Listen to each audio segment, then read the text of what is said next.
Welcome back to another video. So today we're going to be back on the Mk2 Golf. In the last video you would have seen that I got the engine bay in paint. I also got the engine all prepped and ready to go back in, and also got it all bolted back up and into place as well. So today I'm going to be looking at the wiring and the radiator hoses and everything, getting everything all connected back up.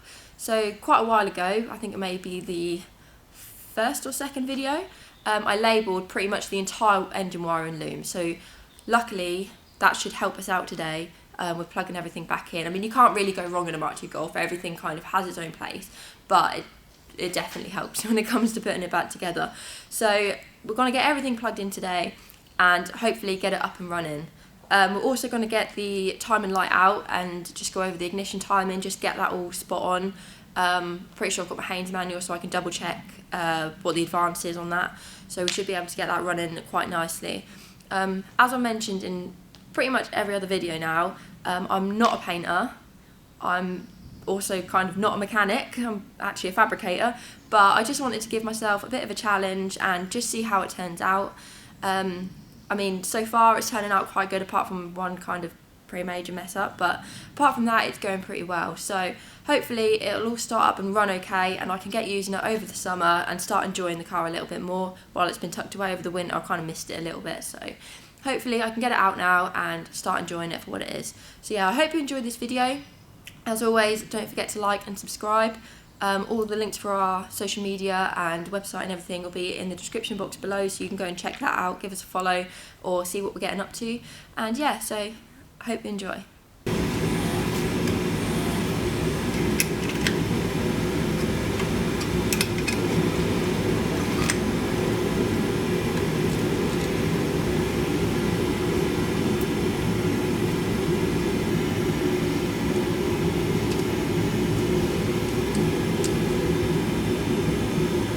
Okay, go on then. Ready? Yep.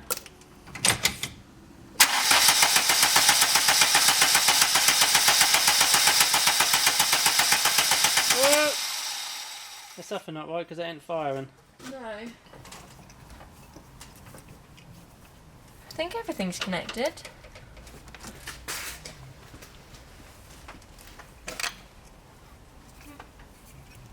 Are they a bit off or not? No. That one went on a little bit more, but that'll do it, won't it? Yeah. Ah. Was it off or? It was pushed on, but it wasn't clipped on fully, so I reckon I just hadn't got it quite there. Right. Okay, try it now. Right. Then. I think. Just have a check over it. I think everything else. Yeah. They're all on. Right. Try it again then. Yeah.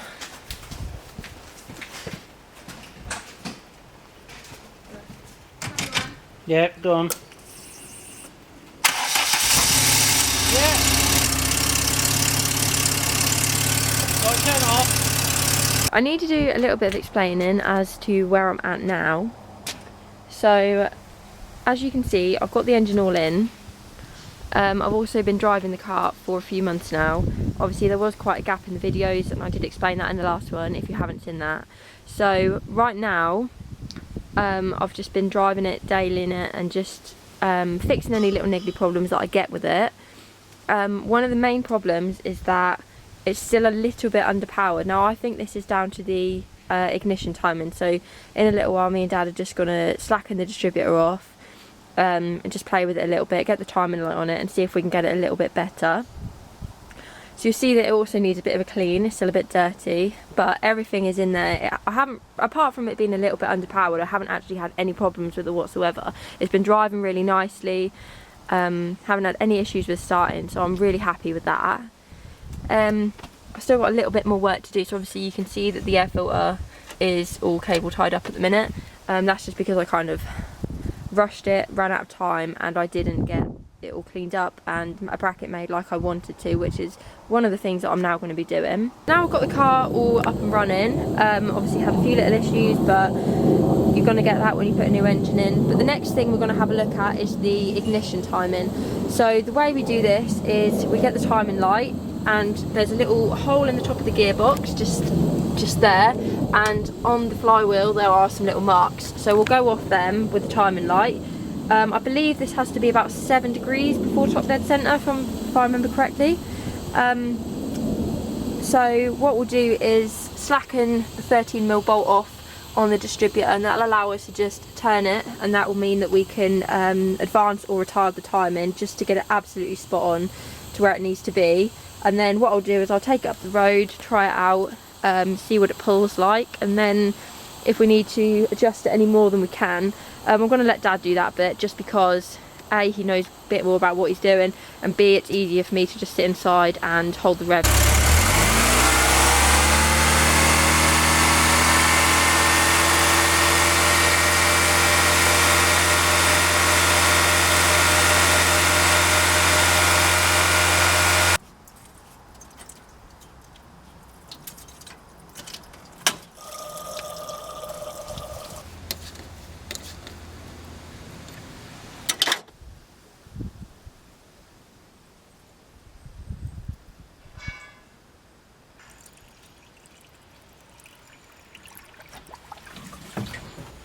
Just measuring up for a bracket for the air filter at the minute, so about 240mm.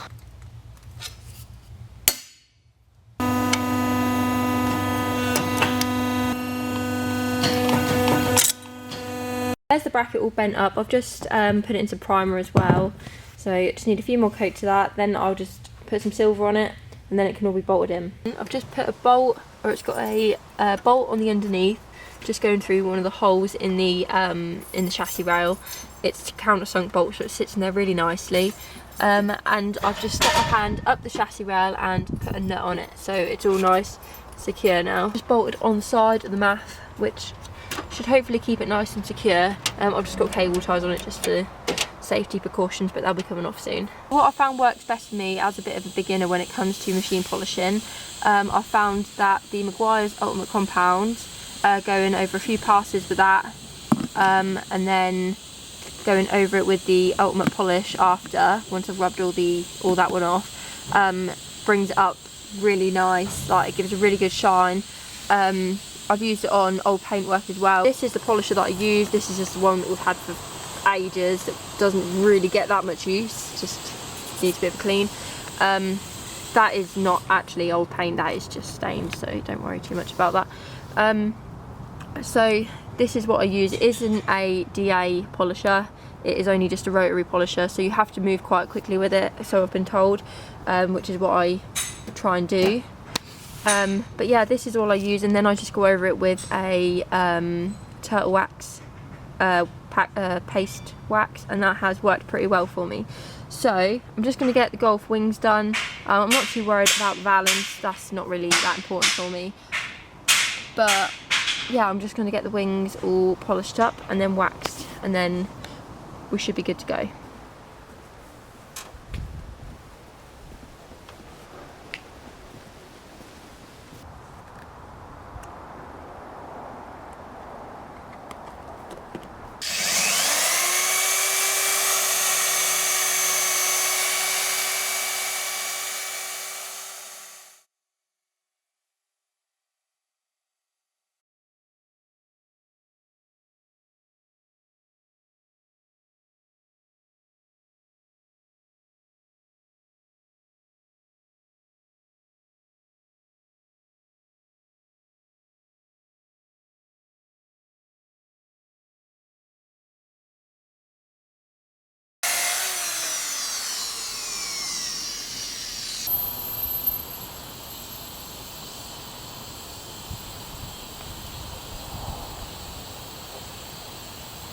Right, that's the wing all polished up now. I've just got waxing to do and a little bit of tidying up to do as well. But I don't know if you can, it's hard to see on camera, but that shine looks awesome in person. Like, it looks so good.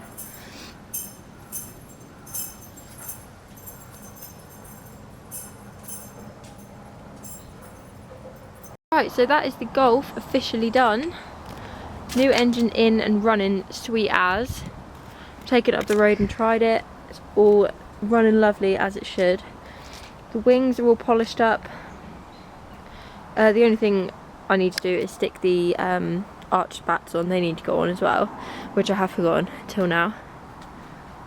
But that is pretty much where I wanted this to be.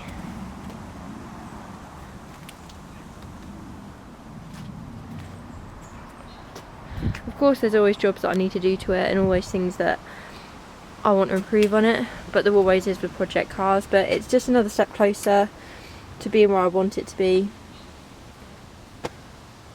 It's looking a hell of a lot tidier in here now.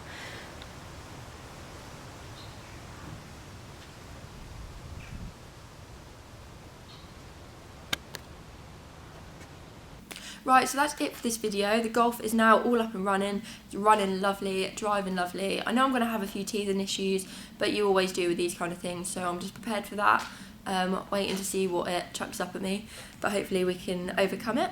As I mentioned in the start of this video and every other video now, I'm still not a painter, I'm still not a mechanic, but I just wanted to give myself a bit of a challenge and just see how it turned out. And overall, I'm pretty happy with how it come out. For somebody who's not really done much painting at all in their life, I'm pretty impressed with how it's turned out, even if I did make one pretty serious error. But we've overcome it, and I'm just over the moon with it. It's so much better than it was before. I'm actually proud to open the engine bay now and show people what's in it. Even if it is only an 8-valve engine, it makes me happy, and I love driving it. So hopefully now I can get back to using it and enjoying it again. So thank you for watching, and I'll see you in the next one.